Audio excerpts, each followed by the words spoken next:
Ed Curnow is next, the ever reliable Ed Curnow. And to be honest, it was very much more of the same in 2020 for Ed. Obviously, coming off a runner-up best and fairest year in 2019, or I think he only lost by a vote or two.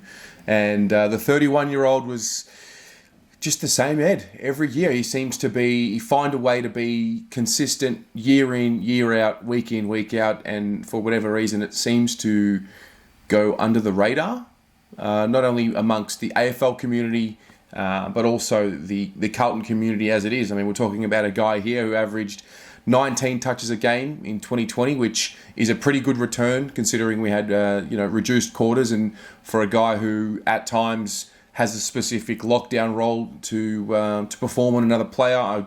The role he did on Bontempelli in round 6 really sticks out in my memory. That tackle early in the game, he went back and kicked the goal, and that's just Ed. And for whatever reason, we don't. It seems like we don't talk about it too much, but we're talking about a guy again who has played every game this season. He played every game last season, and to be great, you've got to be available, and that's something he's been able to do. And it's crazy. I still remember his debut, round 1, 2011. A guy off the rookie list, not sure what he was going to become, but he's really endeared himself to the football club.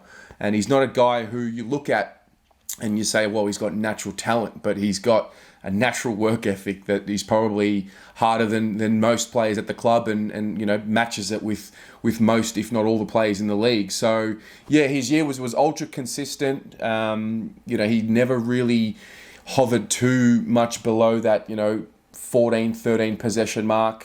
He always found a way to impact games, and I think that's the main thing that I saw from Ed in 2020, that it didn't matter what type of game he was having or what role he was performing, he always found a way to impact, and that's the lesson that I hope gets passed on to some of these younger guys in particular. I mean, Ed is known for his hard work and doing those one percenters.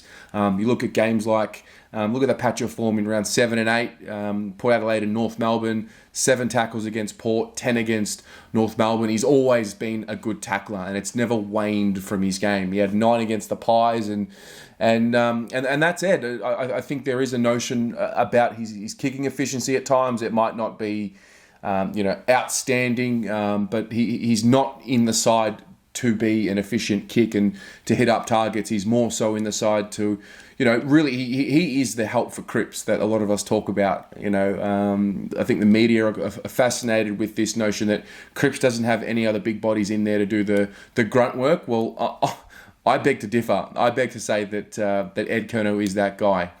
Now, he is coming on in terms of his age. He's 31 years old as we speak right now. For me, it doesn't really show any signs of slowing down. I understand that there's this mentality that once a player turns 30, well, he's finished. But for me, I never really saw Ed in 2020 and thought to myself, it might be time to hang him up, or he's starting to slow down. He's never really been a fast player, but he's still been able to impact as a player. And I'm sure that if there was going to be a role change for him, potentially as a half forward player, or a player that has puts a forward tag on a defender, I'm not really sure. But if there was a role like that, I'm sure he'd find a way to impact, and that's the beauty of having a player like that on the list. Look, it would be amazing at the end of 2021 that Stocker or Dow or Brody Kemp are performing so well that we have to start thinking about maybe not playing Ed. But for me, as long as he's playing the way he's playing right now, which he's not at the elite level, but he's at a very, very good level of effort, as long as he's given that, I don't see why he can't keep playing on. That's just my opinion anyway. I know that there are others out there that might believe it's time to move on from the Ed Curnows and the Mark Murphys and these guys who are 30 and above. But for me, there's nothing wrong with having a 30, 31, 32-year-old on the list, as long as they're performing. Ed's a guy that it's never really come easy for him. He's had to do it the hard way, so I'm sure he's going to be able to adjust with that. And yeah, overall, just very satisfied. He's a real strong leader of the club. He speaks well. He seems to have a really... he seems to have his own individual take on things, and I like that. He is his own person. The players always joke about his fashion sense and things like that. Obviously, a family man as well. So he's just a good character from what it seems like. Now, I don't know him. I don't know him personally at all. Spoken to him here and there at training. He seems to be really great with the supporters, and that's really all I can base it off. But yeah, just really blessed to have him. And I think one thing we get caught up in is looking too far ahead.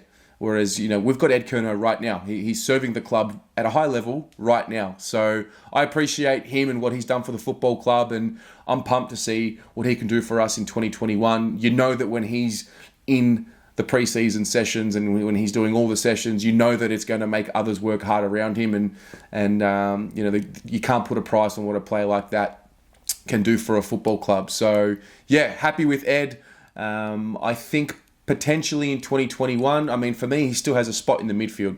Honestly, he still has a spot in the midfield. He's still one of our best midfielders. I know that he might not have the flashy name or high draft ranking behind him, but he's still a performing midfielder for us week in and week out. So unless that changes or unless somebody else comes along and performs better than him, I'm happy for him to stay in there. I actually think Zach Williams in the midfield is going to be really, really good for someone like an Ed Curnow, because he's going to have someone who's experienced enough to be in the right positions, who we can feed the ball to in the contested situations. And I'm pretty excited for what we can do with him and Zach Williams. It's not really something that's getting spoken about, but it's something that I've thought about. So yeah, what about you? How did you grade Ed's season? Do you think he's going to be up there in the best and fairest again?